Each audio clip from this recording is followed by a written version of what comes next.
का सबका विनाश करके पुनः भगवान के हाथ में पहुंच जाता है ये सुदर्शन चक्र। तो एक बार की बात है कि कोई समय या तो भगवान की लीला होगी, कोई वजह होगी, या प्रकृति का संतुलन हो गया होगा, तो ऐसे उनका हाथ थोड़ा सा डिग गया और ये सुदर्शन चक्र उनके हाथ में से निकल भगा। अब सुदर्शन निकल गया तो पृथ्वी पर भी सब तरह का अमंचन पूर्व और सब कुछ, अब सबका विनाश होना, ये भी बड़ी विचित्र बात हो गई, बड़े सब संशय में हो गई। तो ये नैमिषारण्य जगह है, नैमिष बनो उस चक्र की नोक, नैमिषारण्य इसका नाम वहीं हुआ। तो वो चक्र क्या हुआ, वहाँ से निकला और वो यहाँ आकर क्षणिक रुका, ऐसे टकराया। नैमिषारण्य की जो जगह है जमीन पे ऐसे रुका, क्षणिक रुका और भगवान स्वयं आए और अपने हाथ में धारण कर लिया। तो इतने बड़े महावीर चक्र को, ये पूरी दुनिया को विनाश होने से बचाने वाला वो नैमिषारण्य तीर्थ बन गया। तो वहाँ जब ऋषियों को ऐसा पता चला, महात्माओं को, संतों को ऐसी बात समझ में आई, तो उन्होंने सोचा यार इतनी पुण्यवान जगह, क्यों ना यहाँ पर हम भक्ति, यज्ञ, पूजन, अनुष्ठान करेंगे तो यहाँ तो बहुत फल मिलेगा। इसलिए उस नैमिषारण्य को वहाँ ऋषि महात्मा लोग पहुँचने लगे और वहाँ पे यज्ञ अनुष्ठान और इस तरह हो, तो उस यज्ञ का इन प्रभाव से ये सब चीजें हमें प्राप्त होगी। सूत जी सहित 88,000 ऋषि नैमिषारण्य में ही निवास किया करते थे, है ना। तो इस तरह से सभी चीजें जो हमें, जितने बड़े बड़े हमारे महान ग्रंथ हैं, वो सभी नैमिषारण्य से हमें प्राप्त हुए, क्योंकि वहाँ ज्ञानी लोग बैठने लगे और ज्ञानी लोग वहाँ तपस्या भी करने लगे और उसका जो फल प्राप्त हुआ वो फल आज हम लोग ये बैठ करके उन चीज का श्रवण कर रहे हैं। तो मैंने नैमिषारण्य की कथा सुना दी आपको। बोलो गोपाल कृष्ण भगवान की जय। अब मैं नैमिषारण्य तीर्थ में बहुत सारे ऋषियों ने मिलकर एकादशी की उत्पत्ति और महत्तम के तत्व को जानने के लिए सूत जी महाराज से निवेदन कर दिया। सूत जी महाराज कौन है, जिनको हम सुखदेव जी महाराज के नाम से भी जानते हैं। ये जितने भी महात्मा लोग जो बड़े बड़े बोल रहे हैं, कोई मिश्रा जी है तो कोई कौन से जी है तो कोई कौन से जी, ये समस्त जो है ये सूत की वाणी ही बोलते हैं। ये महात्मा सूत के ही प्रवचन, जैसे भागवत हुआ, ये जो भी कुछ व्यास जी ने लिखा और सूत जी ने उसका प्रसारण किया, तो सूत जी ही कथावाचक हैं। तो वो भी वहाँ पहुँचे हुए थे, तो सब ऋषियों ने उनसे निवेदन कर दिया। महान ज्ञानी सूत जी महाराज उनसे कहा, सूत जी ने कहा कि ऋषियों, मैं द्वापर युग में मनोकामना पूर्ण करने वाली अनंत पुण्यदायिनी एकादशी की उत्पत्ति, महत्तम आदि के बारे में आपको बताता हूँ। उन्होंने पूछा, तब सारे ऋषियों के पूछने पर सूत जी बोले कि पांडव श्रेष्ठ युधिष्ठिर ने अश्वमेध के समय में भगवान श्री कृष्ण से ये प्रश्न किया। क्या चाहिए? नहीं, देख रहे थे। युधिष्ठिर ने पूछा, भगवान पुण्यमयी एकादशी कैसे उत्पन्न हुई, इस संसार में क्यों पवित्र मानी गई है, तथा देवताओं में कैसे प्रिय है। इसको देवता भी प्रिय करते हैं, इसका व्रत देवता भी धारण करते हैं। इसका महत्तम और विधि विधान क्या है भगवान, इसको करने से क्या पुण्य फल मिलता है, उपवास के दिन जो क्रिया की जाती है, कृपया आप बतलाने का कष्ट करें। यह वचन सुनकर श्री कृष्ण भगवान बोलते हैं, क्या है युधिष्ठिर, मैं एकादशी के व्रत का महत्तम तुमसे कहता हूँ, तुम एकाग्रचित्त होकर के सुनो। शास्त्र के अनुसार हेमंत ऋतु में मार्गशीर्ष मास, ये जो आज है, अर्थात अग्न मास के शुक्ल पक्ष में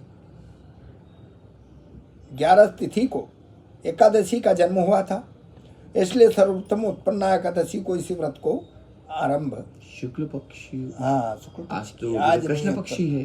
हाँ, आज उत्पन्ना नहीं है, लेकिन आज कैलेंडर में तो उत्पन्ना लिखी हुई है आज। है, कैलेंडर में उत्पन्ना लिखी है, लिख दिया होगा। लेकिन ये शुक्ल पक्ष के 11 को एकादशी को, मैं भी सोचने लगा था, पर मैंने कहा हो सकता मेरे से भूल हो रही होगी। और शुक्ल पक्ष की तो देव उठनी 11 थी। नहीं, कार्तिक की थी वो। हाँ सॉरी, वो तो कार्तिक की थी। हाँ, वो अब आएगी उत्पन्ना बाद वाली कथा। हाँ, आज की कथा होगी। एकादशी इस व्रत को आरंभ करना चाहिए। इस दिन इसकी आरंभ की विधि मानी गई है। एकादशी विधि का विधान भी मैं आपको कह दूं कि 10वीं को सायंकाल भोजन करके अच्छी तरह दातुन करके सो जाएं। रात्रि को भोजन कदापि ना करे, फिर बाद में 9-10 बजे के बाद में, है ना। और संकल्प करे विधि से अमुक नाम गो संवत्सरे, मैंने अभी समझा मार्गीस मासे कृतपक्षे श्रवण प्राणायामी एकादशो तिथो अमुक वासरे नाम सब लेकर के अमुक नाम गोत्र उत्पन्ना, है ना। अनामो हम उच्चारण करके ब्राह्मण हो, क्षत्रिय हो, वैश्य हो, शूद्र हो, जो भी हो अपने नाम का, और सकल जन्मार्थ यानी पापानि तस्य समानार्थस्य मन कामना सिद्धार्थार्थ व्रत महं करिष्ये, ऐसे करके छोड़ दे जब अपन ग्रहण करें तब, है ना। तो इसलिए यहाँ पर, और ऐसे तो बहुत सारे मंत्र भी है, विधि विधान है। ये असुक्रांते रथक्रांते विष्णुकांते वसुध्रे अधृति वरहण कृष्णेन सतम बहुनाह मृतके हर में पापम यनमाहम पुरुष संचिताम। जो भी मेरे जन्म में, इस जन्म में, अन्य जन्मों में कोई भी पाप मेरे हाथ से हुए हों, उन जन्मों का जो भी संचित मेरे शरीर ने कर रखा है ग्रहण, त्वया हतेन पापिम गच्छामि परमाम गतिम। हे भगवान, हे माँ एकादशी, इन सब पापों को तू हर कर मुझे और मेरे शरीर को शुद्ध और पवित्र कर दे। इसलिए एकादशी का व्रत हम लोग करते हैं। ये शरीर से, मन से, आत्मा से सबसे निर्मल कर देती है, इसलिए इसका व्रत हम करते हैं। फिर शुद्ध जल से स्नान करने, चोर, पखंडी, चाहे कैसा भी पापी, स्त्रीगामी, नृतक, मिथ्याचारी, किसी भी प्रकार के पापी मनुष्य से बात ना करें। स्नान के पश्चात धूप, दीप, नैवेद्य आदि 16 चीज़ों से भगवान का पूजन करे। षोडोपचार, रात को दीप दान कर दे। ये कामना और भक्ति श्रद्धा युक्त होकर करे। रात्रि को सोने प्रसंग नहीं करना चाहिए। सारी रात्रि भजन कीर्तन आदि का जो कुछ पहले जाने अनजाने में पाप किए हों उन्हें क्षमा मांगनी चाहिए। धर्मात्मा पुरुषों को कृष्ण पक्ष तथा शुक्ल पक्ष दोनों एकादशियों को समान समझना चाहिए। कोई लोग कभी कभी क्या कहते हैं कि अंधेरी वाली है तो उजाली वाली करेंगे, ऐसा इसको नहीं समान करना। अब एकादशी व्रत महात्म में आपको जिस दिन हमारे से एकादशी उत्पन्न हुई है उसकी कथा आपसे कहता हूँ। जो मनुष्य उपरोक्त विधि के अनुसार एकादशी का व्रत करते हैं वो शंखोद्वार तीर्थ के स्नान के भगवान के दर्शन करने के फल को प्राप्त होते हैं। वह एकादशी व्रत के 16वें भाग में भी समान नहीं है। देखो इतना इसका पुण्य फल है। व्यातिपात के दिन दान देने में लाख गुना फल होता है। व्यातिपात जो योग आते हैं और तिथियां आती हैं वो संक्रांति से 4 गुना, संक्रांति के दिन दान करने से जो हमें फल प्राप्त होते हैं उससे भी 4 गुना एकादशी का व्रत करने से हमें प्राप्त होते हैं। चंद्रग्रहण में स्नान दान करने से जो फल प्राप्त होता है वो वही पुण्य फल एकादशी के व्रत करने से प्राप्त हो जाता है। अश्वमेध यज्ञ करने से 100 गुना तथा 1 लाख तपस्वियों को 60 वर्ष तक भोजन कराने से 10 गुना और 10 ब्राह्मणों अथवा 100 ब्रह्मचारियों को भोजन कराने से 1000 गुना जो पुण्य फल हमें मिलता है। जो भूमि दान करने से हमें प्राप्त होता है उससे भी 1000 गुना पुण्य कन्यादान का होता है। कन्यादान का फल बहुत माना गया है। उससे भी 10 गुना विद्यादान करने से होता है और विद्यादान से भी 10 गुना भूखे को भोजन कराने से प्राप्त होता है। अन्न के समान इस संसार में कोई ऐसा कार्य नहीं है जिससे देवता और पितृ दोनों तृप्त होते हैं। अन्न ही एक ऐसी चीज है जिससे सबको तृप्त करता है। परंतु एकादशी का व्रत पूर्ण करके सबसे अधिक लोग तृप्त हो जाते हैं। हजारों यज्ञ से भी अधिक इसका फल होता है। एकादशी के व्रत का प्रभाव देवताओं को भी दुर्लभ है। रात्रि को भोजन करने वाले को उपवास का आधा फल मिलता है। कोई एक टाइम का करते हैं और दिन में एक बार भोजन करने वाले को आधा फल मिलता है। परंतु निर्जला व्रत रखने का महत्तम तो देवता भी वर्णन नहीं कर सकते। इतना निर्जला का बड़ा, निर्जला का फल बहुत ही है। युधिष्ठिर कहने लगे कि भगवान आपने हजारों यज्ञ लाखों दान के पुण्य से भी बढ़कर एकादशी के व्रत को पुण्य को क्यों बतलाया है, सो सब कहिए। तब भगवान बोले राजन मैं तुम्हें एक पौराणिक कथा कहता हूँ, ध्यानपूर्वक उसे सुने। कथा सतयुग में एक मूर नाम का दैत्य हुआ था। वो दैत्य बड़ा ही बलवान था, राक्षस और भयानक भी था।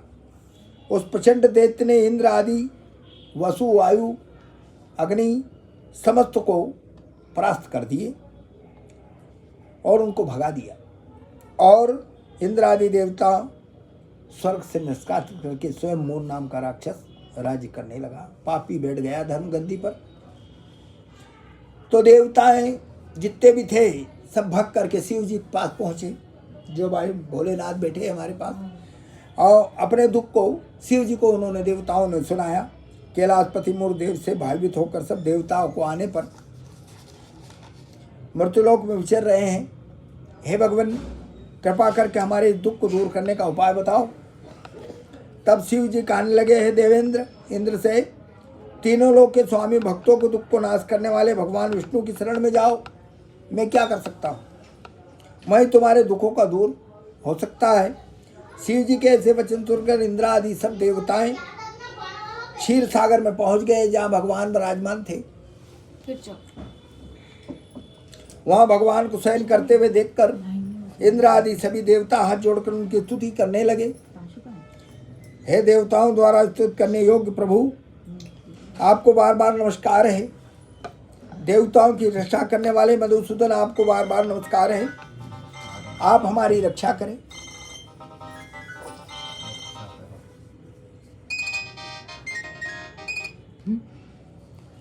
हाँ भैया, मेरी कथा चल रही है, कथा बोलिए। हाँ, थोड़ी देर से करना आप, है ना। हाँ, तो सभी देवताएं भगवान को बार बार नमस्कार करने लगे। हे भगवान, आप सबके माता पिता उत्पत्ति तथा पालन करता है, संहार करने वाले, आपको शांति प्रदान करने वाले हैं। आकाश और पाताल ही आपके पास है। तीनों लोकों को उत्पन्न करने वाले ब्रह्मा, सूर्य, इंद्र, अग्नि, समग्र होम, आहुति, तंत्र, मंत्र, यजमान, यज्ञ, कर्म, कर्ता, भोक्ता आप ही है भगवान। हे भगवान, दैत्यों ने हमको जीत लिया है, स्वर्ग से निकाल दिया है। आप उन दैत्यों से हमारी रक्षा करें। ऐसी भगवान से उन्होंने देवताओं ने प्रार्थना की।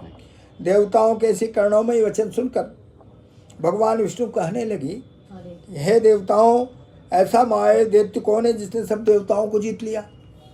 उसका क्या नाम है, उसमें कितना बल है और किसके आश्रय में है वो मुझे बताइए, तथा उसका कहाँ स्थान है, वह सब मुझे बताओ। भगवान के वचन सुन इंद्र बोले, भगवान प्राचीन काल में चंद्रावती नगरी में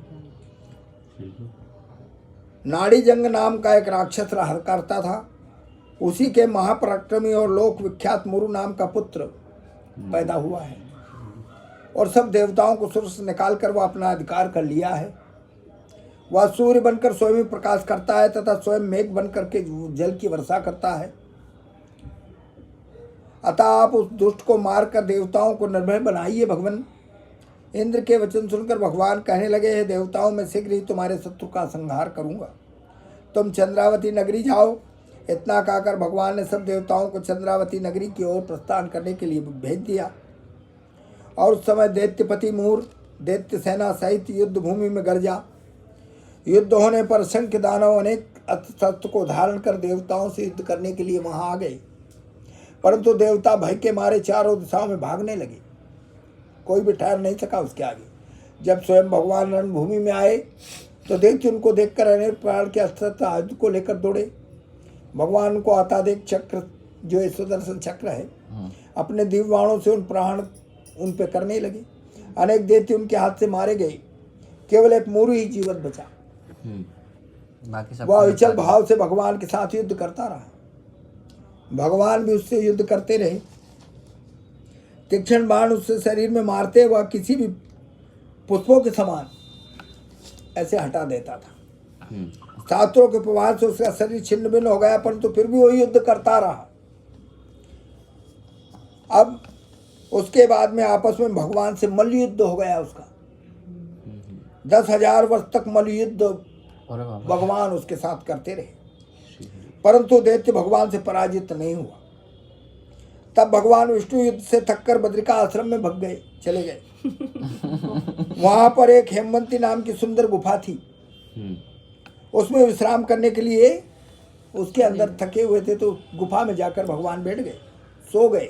वह गुफा 12 योजन लंबी थी और उसका एक ही द्वार था। भगवान विष्णु वहां जाकर सो गए। वह दैत्य भी उनको सोया हुआ देखकर मारने से उद्यत हुआ भगवान को। वह अभी मारने का प्रयत्न कर ही रहा था कि उनके शरीर से एक अत्यंत प्रभावशाली सुंदर कन्या निकली भगवान के भगवान शरीर के शरीर से। अस्त्र को धारण किया और उत्पन्न हुई दैत्य के सामने आकर युद्ध करने लगी। वह दैत्य भी उस बलवान कन्या को देखकर आश्चर्यचकित हो गया कि इतनी बड़ी, उसके साथ युद्ध करने लगा। उस महादेवी ने उस बलवान दैत्य को रथ को चकनाचूर कर दिया तथा उसके अस्त्र काटकर टुकड़े टुकड़े कर दिए।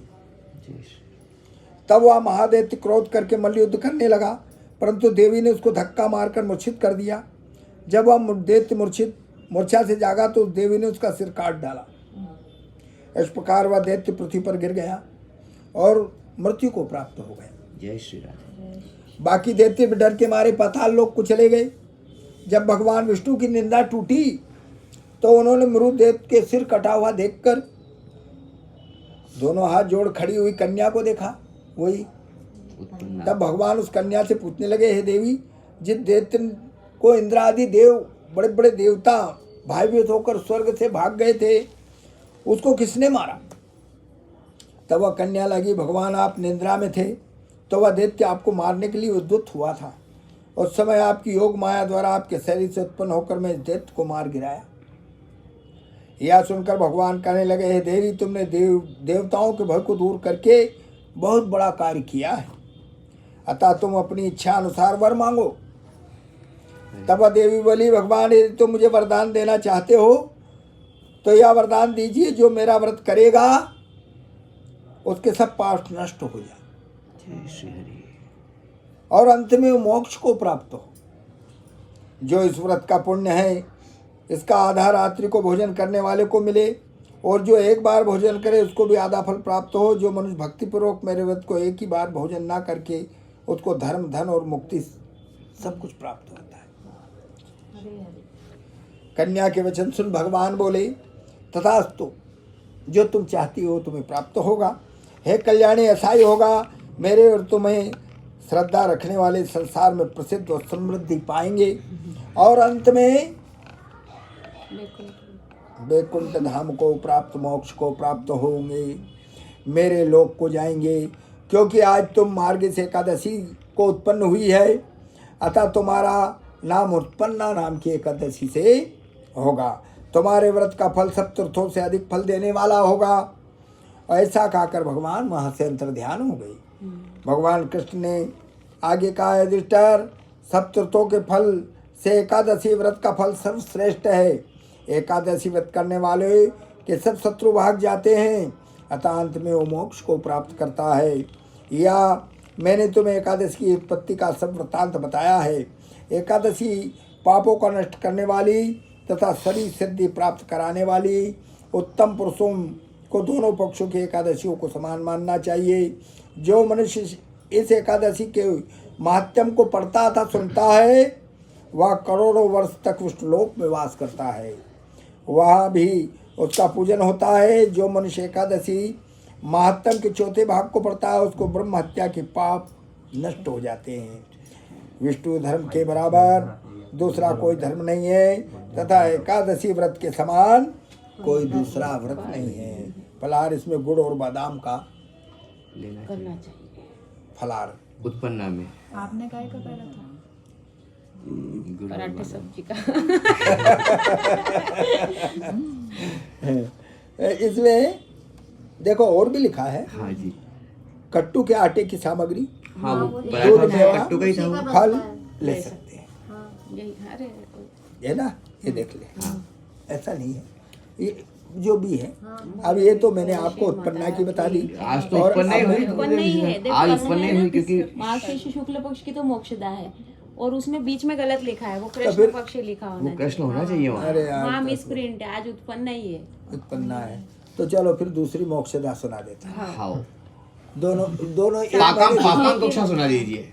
इच्छा हाँ चलो थोड़ा से हाँ वो सुन रहे हैं। हमारे पापों भी से पाप मुक्ति नष्ट हो हो जाएगी, जाएंगे। सब नष्ट हो जाएंगे अपने सुनने वालों के भी।